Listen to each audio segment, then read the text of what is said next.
పండగలే. High power ఉల్లాసం, high power ఉత్సాహం, high power ఆరోగ్యం, హై పవర్ ఆనందం. గుంటూరు వారి XXL మరియు హై పవర్ హార్స్ దేశవాళీ మినపగుళ్ళు. బంధాలు అనుబంధాలు మరింత దృఢంగా, మరింత బలంగా.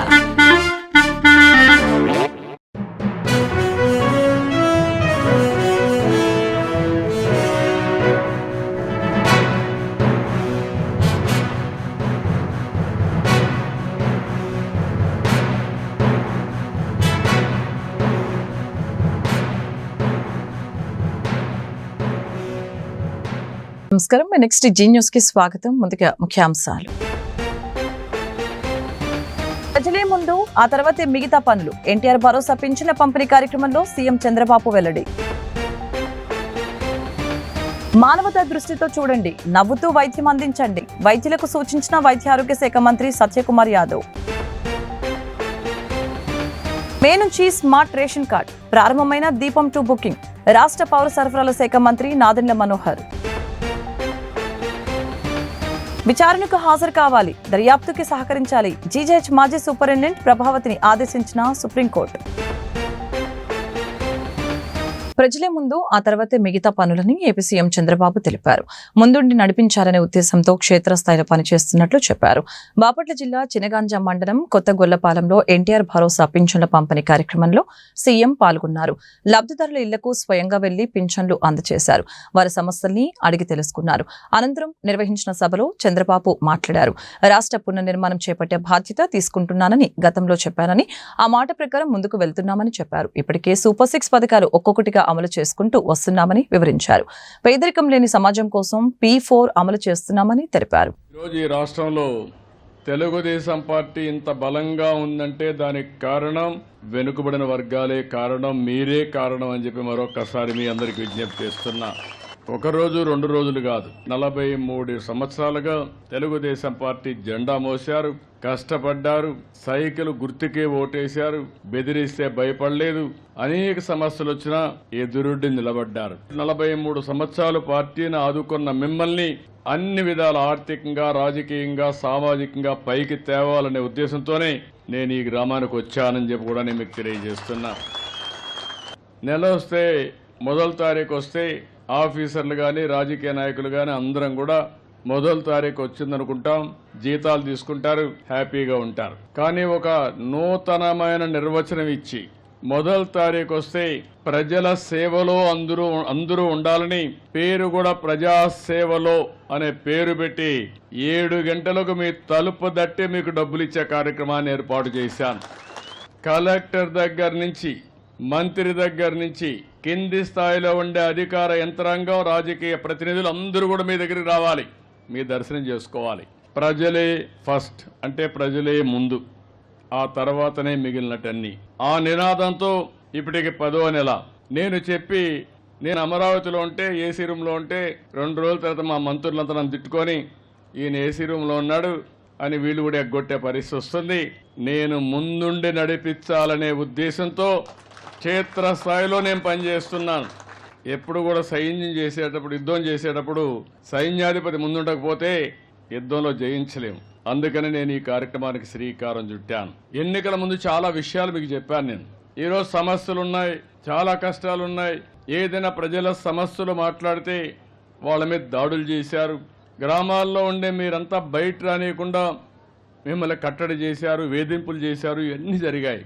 ఆ రోజు నేను ఒక మాట చెప్పింది, మళ్ళీ ఈ రాష్ట్రాన్ని పునర్నిర్మాణం చేసి మీ జీవితాల్లో వెలుగు చూపించే బాధ్యత నేను తీసుకుంటానని ఆ రోజు చెప్పాను. ఆ మాట ప్రకారం ముందుకు పోతున్నాం. నేను వచ్చిన మొట్టమొదటిసారిగా మీరు గుర్తుపెట్టుకోండి, డబ్బులు లేవు, జీతాలు కూడా ఇవ్వగలుగుతామా లేదా నాకే అనుమానం. కానీ ఒక మాట చెప్పాను, ఏప్రిల్ నుంచి పెంచిన పింఛన్ ఇస్తానని చెప్పాను. మామూలుగా రోగులను వైద్యులు మానవతా దృష్టితో చూడాలని ఏపీ వైద్య ఆరోగ్య శాఖ మంత్రి సత్యకుమార్ యాదవ్ అన్నారు. ఎన్టీఆర్ జిల్లా ఆరోగ్య వర్సిటీలో ఏపీ మెడికల్ కౌన్సిల్ నూతన సభ్యులు ప్రమాణ స్వీకార కార్యక్రమానికి మంత్రి హాజరు అయ్యారు. నూతన సభ్యులతో ప్రమాణ స్వీకారం చేయించారు. కౌన్సిల్ నుంచి 6 సభ్యులను నామినేటెడ్ పోస్టులో భర్తీ చేశారు. ఈ సందర్భంగా మంత్రి సత్యకుమార్ మాట్లాడారు. అవసరం లేకపోయినా ఎక్స్రేలు, స్కానింగ్లు రాస్తున్నారని, సాధారణ ప్రసవం కాకుండా సిజేరియన్ చేస్తున్నారని, టెస్టులు రాస్తేనే వైద్యులు బాగా చేస్తారన్న అపోహలో ప్రజలు ఉన్నారని చెప్పుకొచ్చారు. వైద్యం అందించే విషయంలో ప్రజలకి వైద్యుల అవగాహన కల్పించాలని అన్నారు. జాతీయ వైద్య మండలి నిబంధనలు ఖచ్చితంగా అమలు చేయాలని కోరారు. ప్రాణం పోసేది దేవుడు అయితే ప్రాణం నిలిపేవాడు వైద్యుడిగా ప్రజలు గౌరవించేవారు. కానీ ఇటీవల పరిణామాలు చూస్తే కాస్త వైద్య వృత్తి కూడా పలచబడినట్టుగా తెలుస్తుంది. విలువల విషయంలో వైద్య వృత్తి వల్ల వ్యాపారమయమైపోయింది. సేవాభావంతో చేయాల్సిన పని అనేక కారణాల వల్ల, మీరు చదువుకునే వైద్యం కొనాల్సి రావాల్సిన కారణం కావచ్చు, అందించాల్సిన వైద్యం కూడా వ్యాపారపరంగా చూసే పరిస్థితులు ఇవాళ దేశవ్యాప్తంగానే ప్రపంచవ్యాప్తంగా ఉన్నాయి. కానీ డాక్టర్లు ఒక పవిత్రమైన వైద్య వృత్తిని స్వీకరించినప్పుడు ఒక మానవతావాదంతో స్పందించాల్సిన అవసరం ఉంది. దానికి కాస్త సేవాభావాన్ని అంది నాణ్యమైన వైద్య సేవల్ని ప్రజలకి, ముఖ్యంగా పేదలకి అందించాల్సిన అవసరం ఉంది. చాలా కారణాల వల్ల అవసరం లేకపోయినా యాంటీబయాటిక్స్ ఇవ్వడం, ఎక్స్రేలో, సిటీలో, చివరికి ఎంఆర్ఐలు చేయాల్సిన పరిస్థితి తీసుకురావడం, కాస్త అవగాహన కల్పించి నార్మల్ డెలివరీ చేయాల్సిన పరిస్థితుల్లో సిజేరియన్ చేయాల్సి రావడం. కాబట్టి ప్రభుత్వ డాక్టర్లు కానీ, ప్రైవేటు డాక్టర్లు కానీ నార్మల్ డెలివరీస్కి ఎంకరేజ్ చేస్తే బాగుంటుంది. ఆ పరిస్థితులు కూడా లేని పరిస్థితులు మనం చూస్తున్నాం. వాస్తవాన్ని మనం అందరం అంగీకరించాల్సిన విషయం మీరు కూడా అంగీకరిస్తారని నేను భావిస్తున్నాను. మే నెల నుంచి ఏటీఎం కార్డు సైజుల్లో కొత్త రేషన్ కార్డులు మంజూరు చేస్తామని ఏపీ పౌర సరఫరాల శాఖ మంత్రి నాదెండ్ల మనోహర్ తెలిపారు. కొత్త రేషన్ కార్డులో క్యూఆర్ కోడ్, ఇతర భద్రతా ఫీచర్లు ఉంటాయని వెల్లడించారు. సచివాలయంలో ఆయన మీడియాతో మాట్లాడారు. కుటుంబ సభ్యుల జోడింపు, తొలగింపు, స్ప్లిట్ కార్డులకి ఆప్షన్లు ఇస్తామని అన్నారు. ఈ కేవైసీ పూర్తయితే ఎంతమందికి కార్డులు ఇవ్వాలో స్పష్టత వస్తుందని చెప్పారు. దీపం 2 రెండో విడత సిలిండర్ బుకింగ్ ప్రారంభమైందని చెప్పారు. రైతుల నుంచి ధాన్యం కొనుగోలు ప్రక్రియ కొనసాగుతుందని మంత్రి తెలిపారు. నచ్చిన మిల్లుకు తీసుకువెళ్లి రైతులు ధాన్యం విక్రయించుకోవచ్చని చెప్పారు. వాట్సాప్ ద్వారా కూడా ధాన్యం అమ్ముకునే అవకాశం కల్పించినట్లు వెల్లడించారు. వాట్సాప్ ద్వారా 16,000 మంది రైతులు ధాన్యాన్ని విక్రయించినట్లు తెలిపారు. కేంద్ర ప్రభుత్వం ఇచ్చే కార్డ్స్ కి అదనంగా రాష్ట్ర ప్రభుత్వం మనం ఈ రేషన్ కార్డ్స్ని రైస్ కార్డ్స్గా మనం కొత్తగా తీసుకొచ్చి మనం చేయబోతున్నాం. గౌరవ ముఖ్యమంత్రి గారికి ఆల్రెడీ మా డిపార్ట్మెంట్ నుంచి మేము సిద్ధం చేసిన కార్డ్స్ చూపించాం. ఈ కొత్త కార్డ్స్ ఇవి ఈ విధంగా క్రెడిట్ కార్డ్ సైజులో ఉంటాయి. సో ఇవి దీనికి వీల్ ఆల్సో హ్యావ్ పైకి చూపించాలా ఏటీఎం కార్డ్ సేమ్ ఈ కార్డే ఉంటుంది. దీనికి మీకు క్యూఆర్ కోడ్ ఉంటుందండి, అది సేఫ్టీ ఫీచర్. సో ఈ కార్డ్ మనం కొత్తగా లాంచ్ చేయబోతున్నాం త్వరలోనే. ముఖ్యమంత్రి గారి సలహాలతోటి దానికి ఒక సిస్టమేటిక్ విధానంలో చేస్తాం. Yes we'll replace it's called the rice card. బ్యాక్లో family member details, all the family member details will be there. ఇది గతంలో కన్నా మీరు చూసారు సో క్లియర్. ఇదివరకు మీకు కనపడేది కాదు, పెద్ద కార్డు ఉన్నా కూడా మీకు కనపడేది కాదు. ఇక్కడ ఏంటంటే చాలా క్లియర్గా మీకు కనపడేటట్టు ఈ ఏర్పాటు చేసాం. ఇంకా ముఖ్యం ఏంటంటే దీంట్లో మీకు అంటే ఎన్ని నంబర్ ఆఫ్ కార్డ్స్ అనేది మనకి ఈ కేవైసీ తర్వాత పూర్తవుతుంది. సో April 30th వరకు మనకి కేంద్ర ప్రభుత్వం మనకి టైం ఇచ్చింది కాబట్టి జరుగుతుంది. 93% we have completed. 93% we have completed. 7% is still there. ఏమంటే మీరు ఇంతసేపు వినలేదు అనుకుంటా. నేను చాలా క్లియర్గా చెప్పాను. కాదండి వేసవి కాలంలో ఎవరికి ఇబ్బంది కలగకూడదని ఒక నిర్ణయం తీసుకుని మా డిపార్ట్మెంట్ నుంచి గ్రామ సచివాలయం, వార్డు సచివాలయం ఉన్న మొబైల్ యాప్లో వాళ్ళు నమోదు చేసుకోవచ్చు. లేదా మా MDO ఆపరేటర్లు ఎవరైతే ఈ రేషన్ ఇస్తున్నారో మీకు వాళ్ళ దగ్గర ఉన్న ఈపాస్ మెషిన్లో కూడా మీరు నమోదు చేసుకోవచ్చు, చెక్ చేసుకోవచ్చు. సో ఆ వెసులుబాటు కల్పించాం.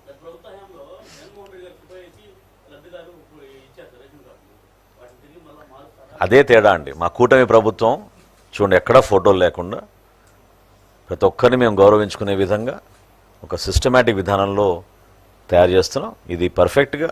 ఒక ప్రాబ్లం ఏమొచ్చిందంటే రైస్ కార్డ్ కాస్త రేషన్ కార్డ్ నుంచి ఫ్యామిలీ కార్డుగా మారిపోయింది. సో మల్టీపర్పస్ కార్డుగా మారిపోయింది. సో దానివల్ల కొన్ని ఇబ్బందులు, అంటే ఇంత సంఖ్య ఇందాక మీకు చెప్పినట్టు రాష్ట్రంలో ఈరోజు 4,26,000 మందికి రేషన్ కార్డులు ఉన్నాయంటే మనమే ఆశ్చర్యపోతాం. సో ఆ సంఖ్య. సో త్వరలో ఇది ఏప్రిల్ 31కి మనం ఏమండి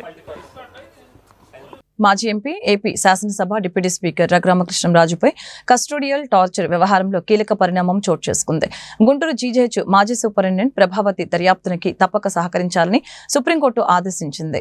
వైసీపీ అధికారంలో ఉండగా గుంటూరు జీజేహెచ్ సూపరింటెండెంట్ గా ప్రభావతి పనిచేశారు. రఘురామపై కస్టోడియల్ టార్చర్ లో ఎలాంటి గాయాలు కాలేదని అప్పట్లో ఆమె నివేదిక ఇచ్చారు.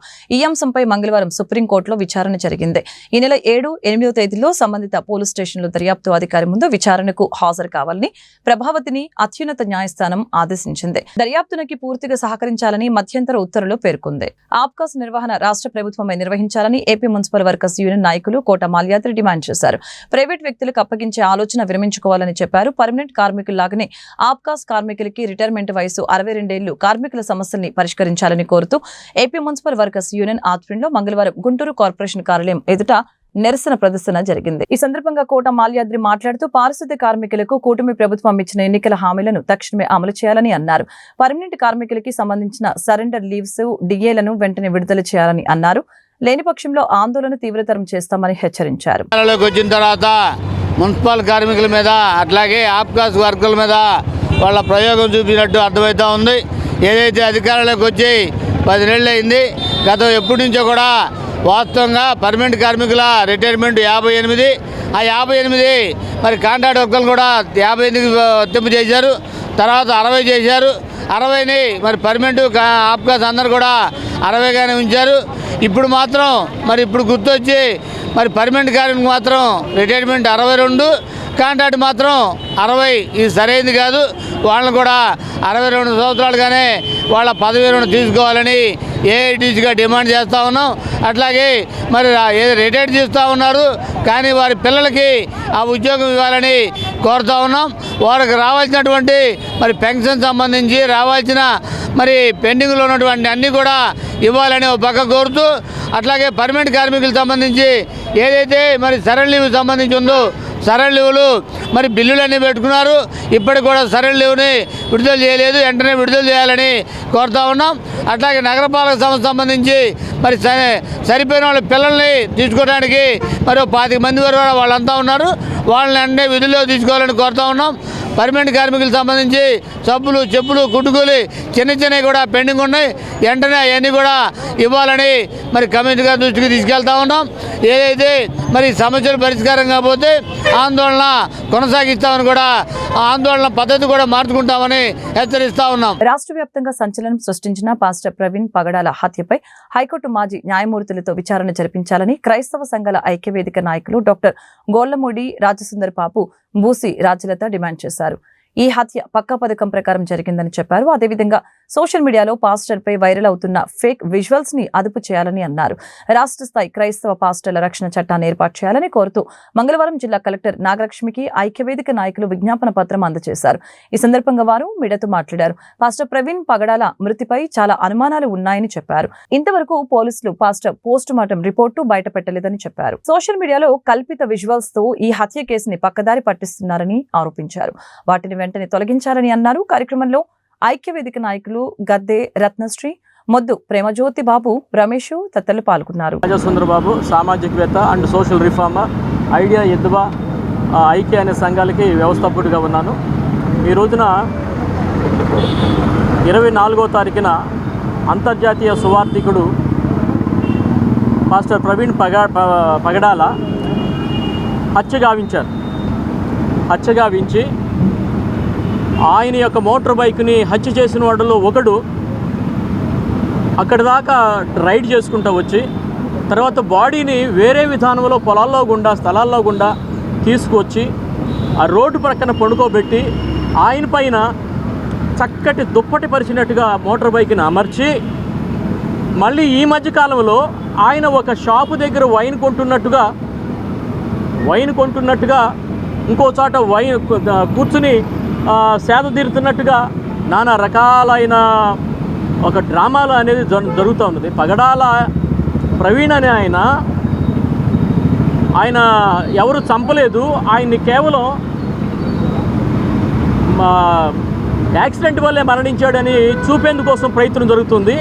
It is quite failure of the police వారి యొక్క ఫెయిల్యూర్ వల్ల ఇదంతా జరుగుతుంది. కనుకనే మేమేమంటున్నామంటే గౌరవ రాష్ట్ర ముఖ్యమంత్రి గారు కానీ, గౌరవ హోమ్ మినిస్టర్ గారు కానీ, గౌరవ గవర్నర్ గారిని కానీ మేము కోరేది ఏంటంటే ఒకటే, అయ్యా పోలీసు యంత్రాంగం సక్రమంగా ప్రవర్తించలేదు కాబట్టి, నిజాలు వెల్లడి చేయట్లేదు కాబట్టి, పోస్ట్ మార్టం రిపోర్ట్ వచ్చింది చేతికి, ఎప్పుడు చనిపోయాడో కూడా చెప్పలేని పరిస్థితుల్లో వాళ్ళు ఉన్నారు. వెన్ హీ డైడ్ అనేది కూడా వాళ్ళు చెప్పలేకపోతున్నారు, ద టైమ్ ఆఫ్ డెత్ అనేది కూడా చెప్పలేకపోతున్నారు. కాబట్టి మేమేమంటున్నామంటే ఇద్దరు హైకోర్టు జడ్జీలు, మాజీ జడ్జీలు, రిటైర్డ్ జడ్జీల చేత, ఇద్దరు జడ్జీల చేత among them one must be a Christian, ఒక క్రైస్తవ హైకోర్టు మాజీ జడ్జి కూడా అందుట్లో ఉండాలని ఆ ప్రకారం చర్యలు తీసుకోండి. ఈ ఉదంతాన్ని బట్టి ఏమవుతుందంటే మణిపురమే కాదు, భారతదేశంలోనే కాదు, అన్ని చోట్ల పాస్టర్లు చంపబడుతున్నారు, దారుణంగా చంపబడుతున్నారు అనేది అర్థమవుతుంది. కనుక పాస్టర్ల రక్షణ కోసం, క్రైస్తవుల రక్షణ కోసం, చర్చీలు మసీదుల యొక్క రక్షణ కోసం ఎస్సీ ఎస్టీలకి ఎటువంటి చట్టం అయితే ప్రత్యేక చట్టం ఉందో అటువంటి చట్టాన్ని చేయమని చెప్పి మేము విజ్ఞప్తి చేస్తున్నాం ప్రభుత్వానికి. ఈ విధంగా అట్లాగనే మరి ఇంకా కొన్ని డిమాండ్లు ఉన్నాయి. మొత్తం 4 డిమాండ్లు ఈ రోజున మేము కలెక్టర్ గారికి ఇవ్వబోతున్నాం. ఒక హిందువుగా, ముస్లింగా, ఒక బౌద్ధునిగా, ఒక క్రైస్తవునిగా కాకుండా మానవత్వంతో చూడమని చెప్పిన ఏకైక వ్యక్తి పాస్టర్ ప్రవీణ్ ప్రగడాల గారు. ఆయన మరణము మా క్రైస్తవ లోకాన్ని మొత్తాన్ని కలిచివేసింది. మరి ఆయన చనిపోయి ఇన్ని రోజులైనప్పటికీ మరి పోలీసు వారు కానీ, ప్రభుత్వం కానీ ఎటువంటి యాక్షన్ తీసుకోకపోవటం చాలా బాధాకరం. చాలా కల్పిత కథలు మరి సోషల్ మీడియాలో వస్తున్నాయి, చాలా కల్పిత వీడియోస్ సోషల్ మీడియాలో హల్చల్ చేస్తున్నాయి. అట్లీస్ట్ ఆ సోషల్ మీడియాని కూడా కంట్రోల్లోకి పోలీసు వారు కానీ, లేకపోతే దానికి సంబంధించిన సిబ్బంది కానీ కంట్రోల్లోకి తీసుకోకపోవటం చాలా బాధాకరం. మన 30వ తారీఖున చూస్తే మరి రాష్ట్రంలో పలు చోట్ల క్రైస్తవులందరూ కూడాను రోడ్ల మీదకి వచ్చి మాకు న్యాయం జరగాలి, న్యాయం చేయండి, మరి మా బ్రదర్, మా స్నేహితుడు, సన్నిహితుడు, మరి మా బ్రదర్ ప్రవీణ్ అన్న గురించి న్యాయం జరగాలని గొంతెత్తి ఎంతమంది కోరుకున్నా కానీ మరి ప్రభుత్వం స్పందించకపోవడం చాలా బాధాకరం. మరి ముఖ్యంగా ప్రవీణ్ అన్న గురించి ఆయన పరువుకి నష్టం కలిగే విధంగా సోషల్ మీడియాలో డ్రింక్ చేసి డ్రైవ్ చేశారని పెట్టడం కూడా చాలా బాధ. ఈ హత్య ఎవరు చేశారో అందరికీ తెలుసు, ఎవరు చేయించారో అందరికీ తెలుసు. ఎవరైతే హత్య చేయించారో, ఎవరైతే క్రిస్టియానిటీ అనేది ఒక మతము కాదు, దయచేసి గుర్తుపెట్టుకోండి. క్రిస్టియానిటీ మతము కాదు, అది మత ప్రచారము కాదు, సత్యాన్ని బోధించేది మాత్రమే. మనిషి బ్రతకడానికి కావలసినవి ఆహారము, గాలి, నీరు ఎంత అవసరమో ఈ సమాజంలో మంచిగా బ్రతకడానికి సత్యం కూడా అంతే అవసరం. ఎవరైతే బెదిరించారో, ఎవరైతే హత్య చేశారో ఈరోజు మేమందరం చెప్తున్నాం, క్రైస్తవులందరం కలిస్తే ఒక్కటిగా బయటకు వస్తే ప్రభుత్వాలు కూలిపోతాయి, రాజ్యాలు కూలిపోతాయి. మీరు ఒక క్రైస్తవుని చంపితే 10 మంది క్రైస్తవులు భయపడి దాక్కుంటారని అనుకుంటున్నారేమో. ఒక క్రైస్తవుని చంపితే వేలాది క్రైస్తవులు బయటకు వస్తాం. దయచేసి క్రైస్తవుల మీద దాడులు ఆపాలి. మీరు మళ్ళీ మీకు చెప్తున్నాం, క్రైస్తవులు ఒక రాష్ట్రానికి సంబంధించిన వాళ్ళం కాదు, ఒక ప్రదేశానికి సంబంధించిన వాళ్ళం కాదు, లేకపోతే ఏదో ఒక జాతికి సంబంధించిన వాళ్ళం కాదు. మేమందరం కనుక మా మౌన పోరాటం చాలు మీ అందరికీ సమాధానం చెప్పడానికి. రాష్ట్ర ప్రభుత్వం అట్లీస్ట్ ఇప్పటికైనా సీరియస్ యాక్షన్ తీసుకోవాల్సిందిగా నేను ఈరోజు ఒకటే ప్రశ్నిస్తున్నాను. ప్రవీణ్ ప్రగడాలన్న ప్లేసులో వేరే ఏ మతానికి సంబంధించినటువంటి బోధకుడు ఉంటే ఈరోజు మీరు అలాగే మౌనంగా ఉండేవాళ్ళ? దళిత సంఘాల లీడర్ని మాస్టర్ ప్రవీణ్ ప్రగడాల గారి హత్య విషయంలో చాలా ఉదంతాలు బయటికి వస్తూ ఉన్నాయి. మాస్టర్ ప్రవీణ్ ప్రగడాల గారిది ప్రీ ప్లాన్ మర్డర్గానే యావత్ క్రైస్తవ సమాజం భావిస్తుంది. ఈ విషయం ఎందుకు అంటున్నామంటే ప్రవీణ్ ప్రగడాల గారి యొక్క మర్డర్ను చాలామంది ముందుగానే ఒక ప్రీ ప్లాన్ చేసి ఒక డూప్లికేట్ ప్రవీణ్ ప్రగడాల గారిని కూడా తయారు చేసి చాలా చోట్ల పెట్రోల్ బంకులు కానివ్వండి, మందు షాపులు కానివ్వండి, ఈ యొక్క మర్డర్లో భాగంగా డూప్లికేట్ ప్రవీణ్ ప్రగడాల గారిని వారు ముందుగానే పంపిస్తూ ఈ యొక్క డూప్లికేట్ ప్రవీణ్ ప్రగడాల గారి కన్నా ముందే దైవ సేవకులు ప్రవీణ్ ప్రగడాల గారిని హత్య చేసి శవాన్ని మాయం చేసి తీసుకెళ్ళి ఎక్కడో రాజమండ్రి దగ్గర పడవేసి ముందుగా వీళ్ళు ప్లాన్ చేసుకున్నటువంటి డూప్లికేట్ ప్రవీణ్ ప్రగడాల గారితో తప్పుడు ప్రచారం చేయిస్తున్నారు. ఈ విషయాన్ని మేము ఎందుకు చెబుతున్నామంటే సోషల్ మీడియాలో కూడా ప్రవీణ్ ప్రగడాల గారి గురించి చాలా దారుణంగా అత్యంత హీనమైన పరిస్థితుల్లో ఒక దైవ సేవకుణ్ణి, ఒక క్రైస్తవ మత బోధకుణ్ణి వారు చిత్రీకరించడం చాలా బాధాకరమైన విషయం. ఈ విషయంలో ప్రవీణ్ ప్రగడాల గారికి మందు షాపు దగ్గరికి వెళ్ళి మందు కొనే అంత పరిస్థితి అయితే లేదు. నిజంగా ప్రవీణ్ గుంటూరు శంకర్ విలాస్ ఫ్లైఓవర్ బ్రిడ్జి పునర్నిర్మాణ పనులు మే నెలలో ప్రారంభిస్తామని జిల్లా కలెక్టర్ నాగలక్ష్మి తెలిపారు.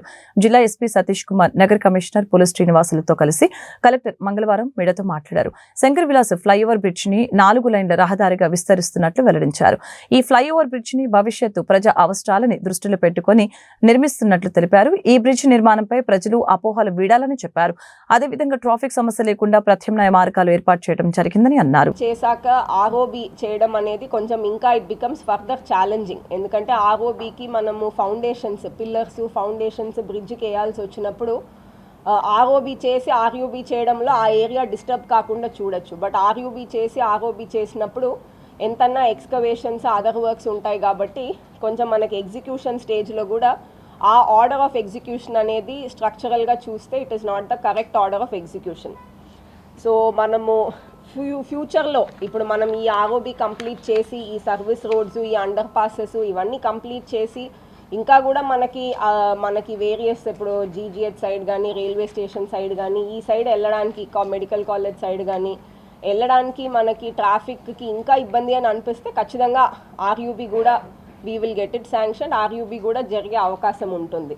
బట్ అది ఇప్పుడు ఉన్న ప్రాజెక్ట్ ఆపేసి అది చేయండి అనే ఆ వాదన సైంటిఫిక్గా కానీ ఇంకా ఇక్కడ ఉన్న సిచ్యువేషన్ అండ్ అసెస్మెంట్ ప్రకారం కూడా కరెక్ట్ కాదు. సో అందరూ కూడా దయచేసి ప్రజలు కూడా దాన్ని గమనించాలి. రెండోది మనకి సర్వీస్ రోడ్స్ వెడల్పుగా కావాలి అని చెప్పడం జరిగింది. మనం ఇప్పుడే ఓవరాల్ రైట్ ఆఫ్ వే మొత్తం బ్రిడ్జ్, సర్వీస్ రోడ్స్ అంతా కలిపి వీఆర్ టేకింగ్ 120 feet. సో దీంట్లో మనం maximum best possible service road ఇవ్వగలిగింది 23 feet. కొంతమంది 30 feet ఇవ్వచ్చు కదా అనేది అడుగున్నారు. It only involves more land acquisition. So మనమైతే ఇప్పుడు already structures heavily constructed built up ఏరియాలో హై వాల్యూ స్ట్రక్చర్స్ అఫెక్ట్ అవుతున్నాయి కాబట్టి ముందే చెప్పినట్టు అవర్ ఎయిమ్ ఇస్ టు అంటే ఆప్టిమల్గా, అంటే I'm not saying this is the best but this is the optimum. అంటే ఒకవైపు అక్కడ ఉన్న ఏరియాలో ఉన్న ఓనర్స్, వాళ్ళ బిల్డింగ్స్, వాళ్ళ బిజినెసెస్ ఇవన్నీ కూడా ప్రొటెక్ట్ చేయాలి. ఇంకొక వైపు మనము ఇది crucial 1 town 2 town crucial connectivity కాబట్టి సిటీ గ్రో అవ్వడానికి, సిటీ ఫ్యూచర్ని, ట్రాఫిక్ని అంతా కూడా మైండ్లో పెట్టుకొని చేయాలి. సో రెండింటిని బ్యాలెన్స్ చేయడానికి బెస్ట్ పాసిబుల్ ఆప్షన్నే మేము ప్రపోజ్ చేయడం జరిగింది. ఇంకా ఒకటి కొంచెం ప్రజల మధ్యలో డిస్కషన్ కానీ మా దగ్గరికి వచ్చినప్పుడు రిప్రజెంటేషన్స్, రిక్వెస్ట్లు ఏమొస్తున్నాయంటే జంక్షన్ టు జంక్షన్ చేయొచ్చు కదా. మనకి ఏదైతే TB college Hindu college junction అంటారో అక్కడి నుంచి అవతల సైడ్ లక్ష్మీపురం రోడ్ జాయినింగ్ వరకు మనం ఏదైతే అమరావతి రోడ్కి టర్న్ చేస్తామో ఆ ఫస్ట్ 4 to 5 months అనేది ఓన్లీ సైడ్లో మాత్రమే, సర్వీస్ రోడ్ సైడ్ మాత్రమే వర్క్స్ జరుగుతాయి. అప్పటి వరకు కూడా బ్రిడ్జ్ మనకు ఉంటాయి. అంటే ఆల్మోస్ట్ బ్రిడ్జ్ డెమాలిషన్ అనేది మనకి ఒక 10 months to 1 year అనేది మనకు ఉండకపోవచ్చు. ఆ టైంలో కూడా కొన్ని ట్రాఫిక్ డైవర్షన్స్ పరంగా ఉన్న వరకు ఆ ఇబ్బందిని, ప్రజలకు ఇబ్బందిని తగ్గించడానికి కోసం ట్రాఫిక్ డైవర్షన్స్ ఆల్రెడీ ప్లాన్ చేయడం జరిగింది. మనకు మెయిన్ ఏంటంటే 1 town అని చెప్తాము. మనకి ఈస్ట్ సబ్ డివిజన్ నుంచి వెస్ట్ సబ్ డివిజన్ సైడ్ రావడం అనేది ఒక ఛాలెంజ్. దాంట్లో చూసామంటే మన 60 feet రోడ్ కానీ కొత్తపేట నుంచి కానీ మనకి కొత్తపేట శివాలయం టెంపుల్ ఆర్ నార్త్ సెంటర్ నుంచి మన 3 bridge ద్వారా మనకి డైవర్షన్ వెళ్తాయి. అదేవిధంగా మనకి నలచెరువు నుంచి కానీ లేకపోతే పట్నం బజార్ నుంచి చూసామంటే కూడా మనకి ఎటు రోడ్డు ద్వారా మనకి కంకరకుంట రైల్వే అండర్ బ్రిడ్జ్ కానీ లేకపోతే మన పటాభిపురం ఫ్లైఓవర్ ద్వారా వెళ్తారు.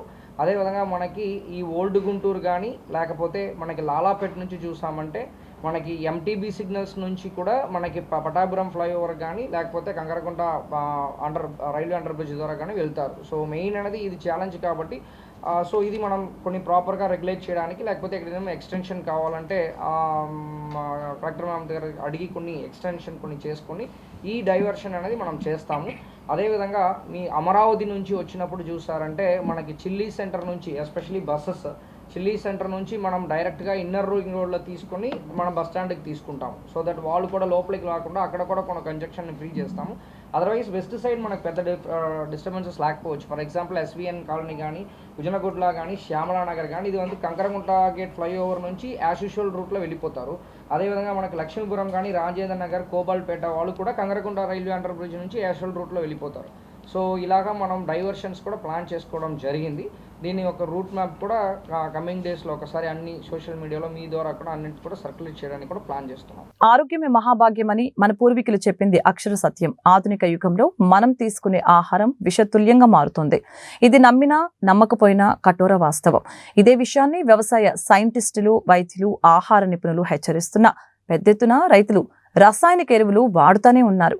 ఒకప్పుడు క్యాన్సర్ వ్యాధి ఎవరికో ఒకరికి వచ్చేది. ఇప్పుడు ప్రతి ఇంటిలో ఒకరికి ఈ వ్యాధి వస్తుంది. దీనిపై ప్రపంచ ఆరోగ్య సంస్థ ఆందోళన వ్యక్తం చేసినా ఎవరు పట్టించుకున్న పాపాన పోవటం లేదు. ఈ నేపథ్యంలో ఎన్విరో ఈక్విటీ హెల్త్ ఇనిషియేటివ్ స్వచ్ఛంద సేవా సంస్థ ఆచార్య ఎంజిరంగ వ్యవసాయ విశ్వవిద్యాలయం సంయుక్త ఆధ్వర్యంలో రైతులకి అవగాహన సదస్సు నిర్వహించారు. పురుగు మందులు సురక్షితంగా వాడండి, ఆరోగ్యంగా ఉండండి అనే పేరుతో లాం జొన్నలగడ్డకు చెందిన రైతులకి అవగాహన సదస్సు ఏర్పాటు చేశారు. కార్యక్రమంలో ఎంజిరంగ agriculture university ADR ఎన్వివిఎస్ doctor Durga Prasad, enviro equity health initiative స్వచ్ఛంద సేవ సంస్థ ఫౌండర్ శ్రియా జొన్నకోటి, వ్యవసాయ శాస్త్రవేత్తలు సాంబశివరావు, డయానా పాల్గొని రైతులకి అవగాహన కల్పించారు. ఈ సందర్భంగా వారు ఇదే విషయాన్ని చాలా స్పష్టంగా చెప్పారు. భవిష్యత్తులో మనం ఎదుర్కోపోయే భయంకరమైన విస్తుపోయే వాస్తవాలు వెల్లడించారు.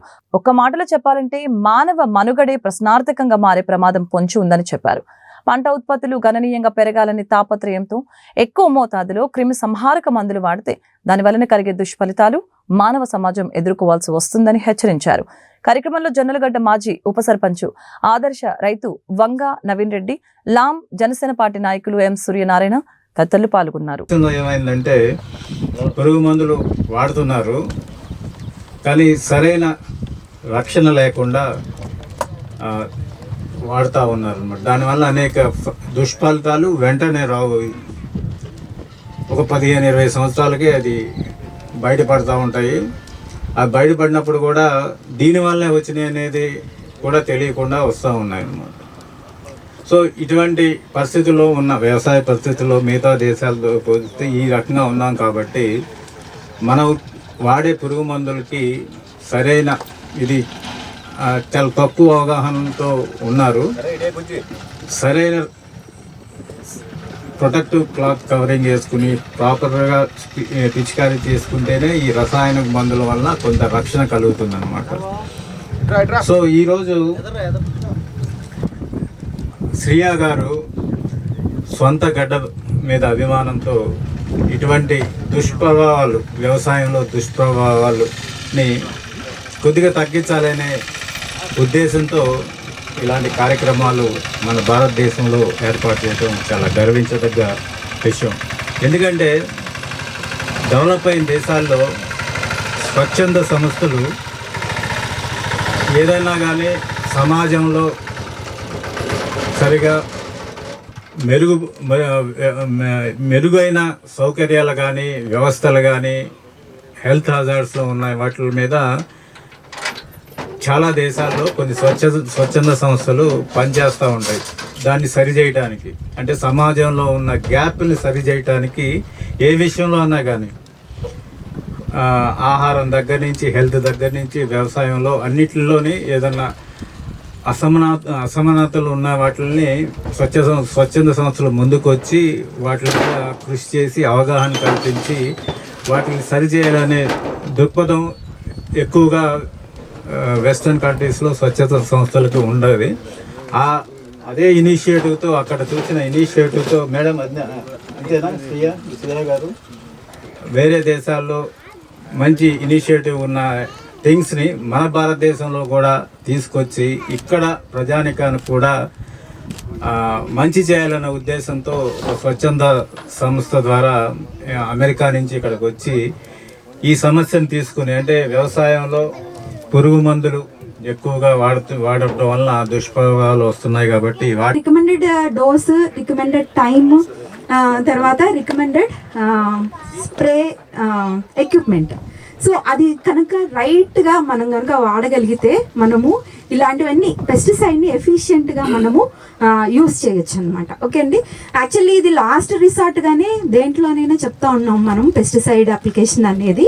కానీ రైతులు మొదటి నుంచి మనము సమగ్ర సస్యరక్షణ చర్యలు చేయకుండా మొదటి నుంచి మనకున్న ఫస్ట్ ఆప్షన్ లాగే అది ఫీల్ అయ్యి మనం ఏం చేస్తా ఉన్నాం అంటే ఈ పురుగు మందులనే మనం వాడుతూ ఉన్నాం కదండి. కాబట్టి అది తగ్గించడము మంచిది. సమగ్ర సస్యరక్షణలు పాటిస్తూ దాంట్లో భాగంగా అవసరం వచ్చినప్పుడు మాత్రమే పెస్టిసైడ్స్ని మనము వాడుతూ ఉండాలి. అలాగే అండి ఇంకొకటి ఏంటంటే మనకి ఒక్కొక్క పెస్టిసైడ్ ఒక్కొక్క ఇన్సెక్ట్ మీద, పురుగు మీద, ఒక్కొక్క భాగం మీద పనిచేస్తూ ఉంటుంది. ఓకే అండి, ఇంకా సార్ వాళ్ళు కూడా ఉన్నారు. సో సార్ వాళ్ళు కూడా కొన్ని విషయాలు మీతో చెప్తారు.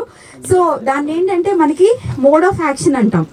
ఓకే అండి, అంటే కొన్ని ఏం చేస్తాయి, పురుగుల యొక్క నరాల మీద పనిచేస్తాయి, కొన్ని మనకి గాలి రెస్పిరేటరీ ఆర్గన్స్ మీద పనిచేస్తాయి, కొన్ని స్కిన్ మీద పనిచేస్తాయి, కాంటాక్ట్ ఇన్సెక్టిసైడ్స్. సో ఈ విధంగా ఒక్కొక్క విధంగా పనిచేస్తూ ఉంటాయి అన్నమాట పురుగు మందులు. కాబట్టి ఏంటంటే మనము కాకపోతే ఇప్పుడు మెయిస్ తీసుకున్నాం అనుకోండి, మన మొక్కజొన్న తీసుకున్నాం అనుకోండి, మన రైతులుగా ఎక్కువగా ఏం చేస్తాం, ప్రొక్లైమ్ వాడుతున్నారు కదండి, వాడుతున్నారా లేదా? సో ఆ పురుగు మందు బాగా పనిచేస్తుందని దాన్నే మళ్ళీ ఎన్నిసార్లు అయినా స్ప్రే అదే చేస్తున్నారు. కాబట్టి దాన్ని అవాయిడ్ చేసి, ఓకే, సో ఒక్కొక్క పురుగు మందు ఒక్కొక్క పార్ట్ మీద పనిచేస్తుంది కాబట్టి దానికి మనం కనుక రొటేట్ చేస్తే, ఇన్సెక్టిసైడ్స్ని రొటేట్ చేస్తే మనకి ఏంటంటే నిరోధక శక్తి అనేది అమెరికాలో వచ్చే ఆగస్ట్లో డాక్టర్ చౌరపోతానికి స్టార్ట్ చేయబోతున్నాను. నేను అక్కడ అమెరికాలో ఎన్వైరో ఎక్విటీ హెల్త్ ఫౌండేషన్ అని ఒక నాన్ ప్రాఫిట్ ఆర్గనైజేషన్ స్టార్ట్ చేశాను. నా నాన్నగోళ్ళు ఇక్కడే లాంలో పుట్టి పెరిగి నాకు చాలా చూపించారు. అందుకే నేను బ్యాక్ టు ఇండియాకి వచ్చి నేను ఎలా నా నాన్ ప్రాఫిట్ ఆర్గనైజేషన్ అమెరికాలో పేదోళ్ళకి ఎన్వైరన్మెంటల్ హ్యాజర్డ్స్కి ప్రమాదం నుంచి education and handling safe tips ఇస్తున్నా. ఇక్కడ రైతులకి కూడా పెస్టిసైడ్స్ గురించి అక్కడేం ప్రమాదాలు ఉంటే దానికోసము సేఫ్ హ్యాండిలింగ్ స్కిల్స్ ఏంటో నాకు కూడా ఎడ్యుకేషన్ ఇచ్చి దానికి నేను తిరిగి వచ్చాను. అలాగే నేను ఈరోజు మీకు చెప్పిన తర్వాత మీకు కిట్స్ ఇచ్చి మోర్ ఎడ్యుకేషన్ ఇచ్చి మీకు ఇంకా ఎక్స్ప్లెయిన్ చేయాలని, ఇంకా బ్యాక్ టు అమెరికా నుంచి ఇక్కడ బ్యాక్ టు ఇండియాకి వెళ్తూ ఇంకా మోర్ ఫ్యూచర్లో చేయాలని అని నా గోల్. అల్లూరి జిల్లా రంపచోడవరం ఏరియా ఆసుపత్రిలో పసికందు అదృశ్యం కలకలం రేపింది. రాయవరం మండలం పాముగుందికి చెందిన సాదల కళావతి గుత్తేడు ప్రాథమిక ఆరోగ్య కేంద్రంలో ఆడబిడ్డకు జన్మనిచ్చింది. పాపకు కామెలి రావడంతో రంపచోడవరం ఏరియా ఆసుపత్రికి తీసుకుని వచ్చారు. అదే సమయంలో గుర్తు తెలియని మహిళ వారి వద్దకు వచ్చి పాపను ఇంక్యుబేటర్లో పెట్టాలని చెప్పింది. ఆసుపత్రి సిబ్బంది అని భావించిన శిశువు తల్లిదండ్రులు పాపను ఆమెకు అప్పగించారు. 5 రోజుల బిడ్డతో సహా ఆమె అక్కడి నుంచి పరారైంది. ఈ దృశ్యాలు ఆసుపత్రిలోని సీసీ కెమెరాలో రికార్డ్ అయ్యాయి. విషయాన్ని గ్రహించిన శిశువు తల్లిదండ్రులు వెంటనే పోలీసులకి ఫిర్యాదు చేశారు. హైదరాబాద్ నగరంలోని పహాడీ షరీఫ్ పరిధిలో దారుణం చోటు చేసుకుంది. తన స్నేహితుడిని కలిసేందుకు జర్మనీ నుంచి వచ్చిన ఓ యువతిపై కారు డ్రైవర్ అత్యాచారానికి పాల్పడ్డాడు. సమాచారం అందుకున్న పోలీసులు ప్రత్యేక బృందాలతో గాలించి నిందితుడిని అదుపులోకి తీసుకున్నారు. వివరాలకు వెళ్తే హైదరాబాద్కి చెందిన యువకుడు జర్మనీలో చదువుకుంటున్నాడు. అతన్ని కలిసేందుకు వారం రోజుల క్రితం జర్మనీకి చెందిన యువతి హైదరాబాద్ వచ్చింది. సోమవారం స్నేహితులతో కలిసి ఇక్కడ పలు ప్రాంతాలని సందర్శించింది. స్నేహితులను డ్రాప్ చేసి ఎయిర్పోర్టుకు వెళ్తూ ఉండగా కారు డ్రైవర్ ఆమెపై అఘాయిత్యానికి ఒడికట్టాడు. మామిడిపల్లి వద్ద ఈ ఘటన చోటు చేసుకుంది. బాధిత యువతి డయల్ 100 ద్వారా పోలీసులకు సమాచారం ఇచ్చింది. తక్షణమే స్పందించిన పోలీసులు ప్రత్యేక బృందాలతో గాలింపు చేపట్టి నిందితుడిని అదుపులోకి తీసుకున్నారు. దీనిపై దర్యాప్తు కొనసాగుతుందని పోలీసులు వెల్లడించారు. వార్తలు ముగించే ముందు హెడ్లైన్స్ మరొకసారి. ప్రజలే ముందు, ఆ తర్వాతే మిగతా పనులు. ఎన్టీఆర్ భరోసా పింఛన్ల పంపిణీ కార్యక్రమంలో సీఎం చంద్రబాబు వెల్లడి. మానవతా దృష్టితో చూడండి, నవ్వుతూ వైద్యం అందించండి. వైద్యులకు సూచించిన వైద్య ఆరోగ్య శాఖ మంత్రి సత్యకుమార్ యాదవ్. మే నుంచి స్మార్ట్ రేషన్ కార్డ్ ప్రారంభమైన దీపం 2 బుకింగ్ రాష్ట్ర పౌర సరఫరాల శాఖ మంత్రి నాదెండ్ల మనోహర్. విచారణకు హాజరు కావాలి, దర్యాప్తుకి సహకరించాలి, జీజీహెచ్ మాజీ సూపరింటెండెంట్ ప్రభావతిని ఆదేశించిన సుప్రీంకోర్టు. ఇంతటితో వార్తలు సమాప్తం. మరొక బులెటిన్లో మళ్ళీ కలుద్దాం. అంతవరకు సెలవు. నమస్కారం.